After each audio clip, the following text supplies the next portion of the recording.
Yan, yung isang bote ng Coke 1.5 ay may tagas. May butas yung kanyang ito. Yan. Kaya pala baha kanina dito.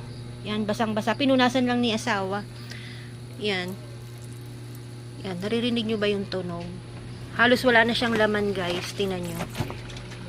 Yan. Yan. Lampas na siya ng kalahati. Yan. Itinawag ko na rin naman yan doon. Yan. Ang laki ng butas niya. Siguro yan isa pagbaba, pagbagsak-bagsak, kaya nagkaroon ng gas-gas. Kasi yung ilalim nito wala namang ano. Ay, may plastic pala siya. Hindi ko alam kung bakit. Yan. Itinawag ko na rin naman yan sa aking inorderan.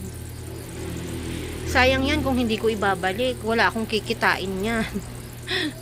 At yan nga pala yung aking mga in-order.